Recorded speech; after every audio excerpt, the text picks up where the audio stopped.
알겠습니다. 여유로운 연휴 날인데요. 자, 오늘 같은 날 여유롭게 책 한 권 읽으시면서 일상으로의 복귀 준비해 보시면 어떨까요? 자, 오늘도 함께할 안전 작가 자리했습니다. 어서 오시죠. 네, 안녕하세요. 예.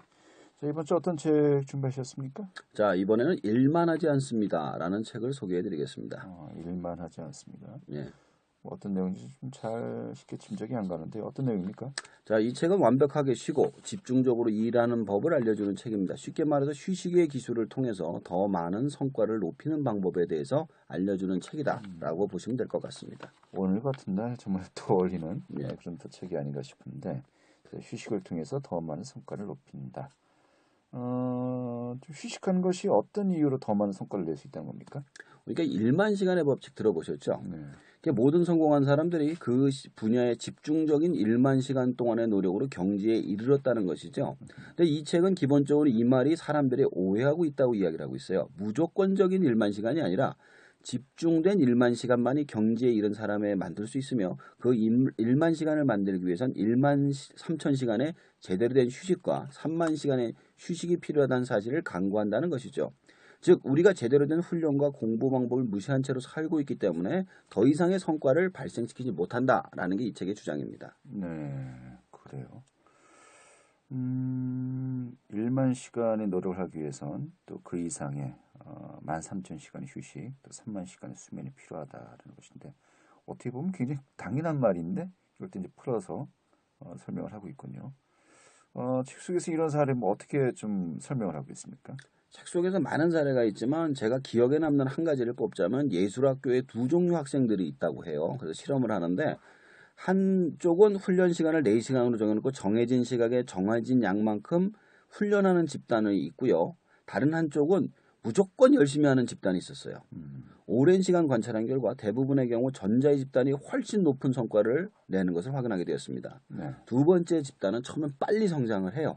근데 아무리 노력해도 넘을 수 없는 슬럼프 벽에 빠지거나 번아웃 돼가지고 결국 포기하거나 성장하지 못하는 사람이 되더라고요. 네, 그래요.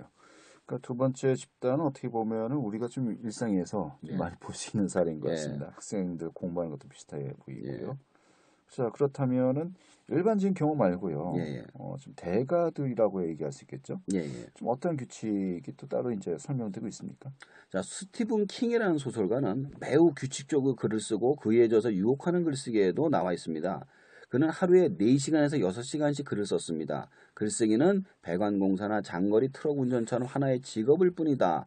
라고 말하죠. 그는 매일 같은 시간에 잠자리에 들면 숙면에 도움이 되듯이 매일 똑같은 시간에 수천 단어를 원고지나 노트북에 쓰는 작업을 습관을 들이기고 있다고 합니다. 그리고 비슷한 사례로 일본의 소설가 무라카미 하루키 역시 마찬가지로 매일 같은 시간에 같은 시간 동안 같은 양의 글을 쓰는 것으로 굉장히 유명합니다. 즉 대가들의 경우에도 이러한 규칙은 성립한다고 볼 수가 있습니다. 네, 이렇게 정해놓고 일을 한다는 건데, 그럼 또 반대로 쉬는 시간 예. 어떻게 하면 제대로 쉴 수 있다는 겁니까?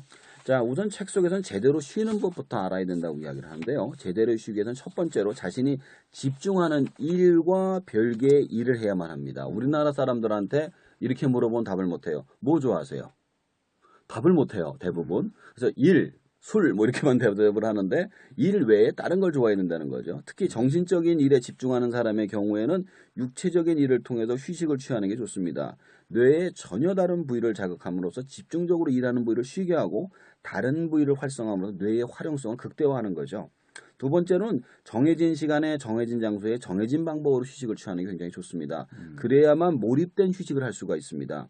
우리가 일반적으로 휴식을 일을 하지 않는 시간으로 생각해서 머리는 항상 일에 빠져 있으면서 몸만 잠깐 다른 장소에 나와 있는 경우가 많아요. 이런 경우 휴식이라고 할 수가 없어요. 그래서 뇌가 일에서 빠져나오기 위해선 외부로부터 방해받지 않은 시간과 장소를 확보하는 상태에서 쉬어야 된다는 겁니다. 세 번째는 몰입해서 쉬는 것이 좋습니다.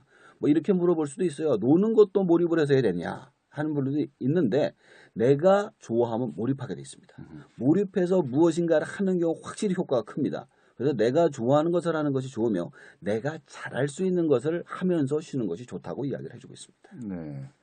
그러면 이런 방식으로 휴식을 취하는 사람들의 이야기도 이제 책 속에 나오겠네요. 예, 특히 앞에서 말씀드린 두 명의 소설가 스티브 킹과 무라카미 하루키 경우에 달리기를 매일같이 하는 것으로 유명합니다. 특히 작가나 과학자들은 자신들의 창의적인 삶에 땀을 흠뻑 흘리는 운동이 어떤 역할을 하는지 잘 알고 있습니다. 무라카미 하루키는 두 번째 소설이 끝난 후 마라톤 경주에 참가했고 이렇게 얘기합니다. 그 시점이 늦었지만 나는 진짜 소설가로 시작하는 출발점이었다라고 말합니다. 하지만 그는 달리면서 소설 줄거리를 구상하지 않습니다. 달리기를 할 때 내가 무슨 생각을 하냐고요? 모르겠습니다. 아무 생각 없이 달립니다. 라고 하루키는 말하죠. 도보나 등산은 새로운 아이디어를 자극하는 역할을 한다는 것이 이미 작가나 과학자들이 경험하고 실천하고 있다고 합니다. 네. 정신 노동을 하는 사람들에게는 오히려 달리기 같은 육체적인 것이 휴식 방법이 된다는 것인데요. 예. 자, 또 다른 휴식 방법들은 어떤 것들이 있을까요? 책 속에선 세 가지 휴식을 추천합니다. 걷기, 낮잠, 멈춤입니다. 걷기, 낮잠, 멈춤. 예. 쉽게 좀 이해가 될 듯하면서도 예. 낮잠, 멈춤 좀 약간 애매한 것 같기도 하고요. 예. 걷기는 뭐 다들 쉽게 이해가 될 것 같네요. 예. 그러니까 앞에서 달리기를 한다는 건 이게 체력에 받쳐줘야지 달리기를 하는 겁니다. 네. 시간도 많이 걸리고요. 그래서 걷기가 좋습니다. 걷기는 신체의 가장 많은 근육을 가장 오랫동안 움직일 수 있는 방법이죠.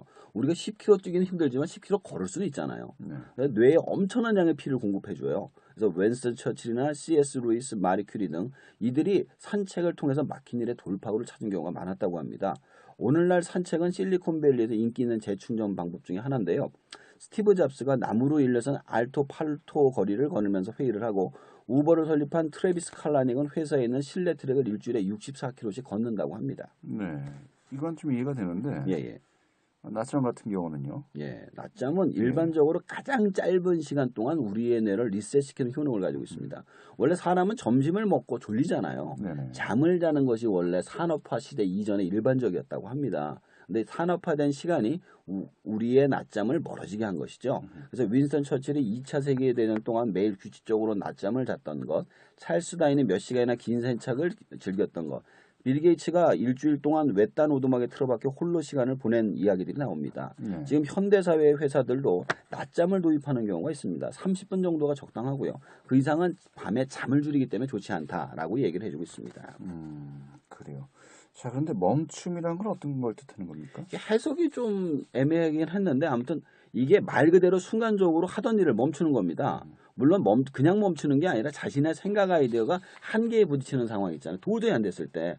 그랬을 때 아무리 몰입을 해도 노력해도 풀리지 않는 지점에서 자신의 작업을 멈춤으로써 새로운 관점을 찾는 노력을 하는 거죠. 네. 그래서 많은 회사들이 회의 중간에 티타임을 가지면서 순간적으로 생각을 멈추고 전혀 다른 관점으로 문제를 바라봐서 새로운 아이디어를 만드는 경우가 많다고 합니다. 그래요. 이 책 보면서 어떤 생각하셨습니까? 이 책을 보면서 정말 많이 반성하게 되거든요. 제가 쉬는 날도 항상 가게가 머릿속에 들어가 있어요. 그래가지고 쉬면서도 항상 핸드폰을 바라다 보고 있거든요. 네. 그러니까 너무 많은 일을 머릿속에 넣거든 보니 제대로 된 성과를 못 내는 그런 자책을 스스로 하게 되더라고요.